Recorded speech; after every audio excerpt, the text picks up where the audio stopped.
संविधान है वही भारत का संविधान है। परम आदरणीय प्रधानाचार्य महोदय, अध्यापक एवं अध्यापिकाएं तथा इस प्रांगण में उपस्थित सभी भाई एवं बहनों, मैं स्नेहा ठाकुर संविधान दिवस के इस उपलक्ष्य पर आपके समक्ष अपने कुछ विचार व्यक्त करना चाहती हूँ। महोदय, मैं अपने वक्तव्य की शुरुआत एक छोटी सी कहानी से करना चाहती हूँ। वो कौन सी चीज है जिसे हम देख तो सकते हैं मगर छू नहीं सकते? ये प्रश्न 1947 से पहले एक कक्षा में पूछा गया था। विद्यार्थियों ने इसके अनेक उत्तर दिए। किसी ने कहा कि हम आकाश को देख तो सकते हैं मगर छू नहीं सकते, तो किसी ने कहा कि हम सूरज को देख तो सकते हैं मगर उसे छू नहीं सकते। उसी समय कक्षा के बाहर खड़े होकर पढ़ने वाले एक विद्यार्थी ने दबदबाई आंखों से पानी के घड़े की ओर देखा और कहा कि अगर मैं प्यास से तड़प कर मर भी जाऊं ना, तब भी मैं इस घड़े को मात्र देख सकता हूं, इसे छू नहीं सकता, क्योंकि मैं एक अछूत हूं। और वो अछूत व्यक्ति और कोई नहीं, भारतीय संविधान निर्माता डॉक्टर B.R. अम्बेडकर जी थे। महोदय, आज 75 वर्षों के बाद कक्षा भी वही है, सवाल भी वही है, पानी का घड़ा भी वही है।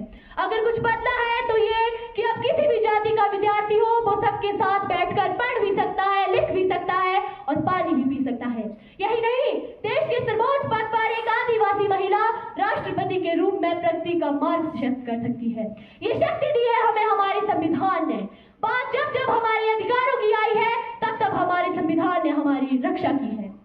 यूनिवर्सिटी ऑफ शिकागो के प्रोफेसर टॉम गिन्सबर्ग ने 1789 के बाद बने 190 संविधानों का अध्ययन किया और पाया कि प्रत्येक संविधान का औसत जीवन मात्र 17 वर्ष है। परंतु भारत का संविधान भारतीय उत्कृष्ट मानवीय उपादानों का प्रतिनिधित्व करते हुए आज 75 वर्षों के बाद भी दृढ़ता के साथ विद्यमान है, क्योंकि भारत का संविधान 2 वर्ष 11 महीने के विमर्श से तैयार हुआ एक दस्तावेज नहीं, बल्कि 200 वर्षों की सतत साधना का परिणीत नवनीत है।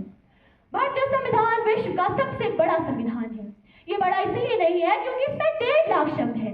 ये बड़ा इसलिए है क्योंकि इसमें महात्मा गांधी का हिंद स्वराज, पंडित नेहरू की क्रांति, B.R. अम्बेडकर के सामाजिक न्याय और नेता बोस के संप्रभु और सशक्त भारत की आकांक्षाएं भी परिलक्षित है।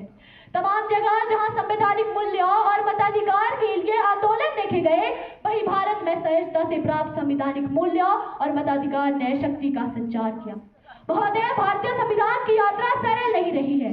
अगर इसने 24 अप्रैल 1976 को केशवानंद भारतीय निर्णय के रूप में सुरक्षा का प्रयास देखा, तो 1975 के आपातकाल के रूप में प्रहार भी देखा।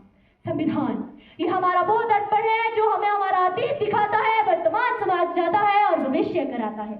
लेकिन हमें ये समझना होगा कि संविधान केवल साधन है, साध्य नहीं। ये हमें जमीन तैयार करके दे सकता है, मगर उसे बोने का जिम्मा हमारा है। हमें एक ऐसे राष्ट्र का निर्माण करना होगा जहां हर हाथ को अवसर मिल सके, हर सपनों को ऊंचाई मिल सके, ताकि हर भारतवासी गर्व से कह सके कि मैं भारत हूं और भारत मुझ में है। अंत में चंद पंक्तियों के साथ अपना वक्तव्य समाप्त करते हुए बस इतना ही कहना चाहूंगी कि हमने तहरीर की है कागजों पर सदियों की बातें, हमने तहरीर की है कागजों पर सदियों की बातें। संविधान यूं ही नहीं है हर लफ्ज में एक कौम की सांसें, यूं ही नहीं है हर लफ्ज में एक कौम की सांसें। धन्यवाद। जय हिंद, जय भारत।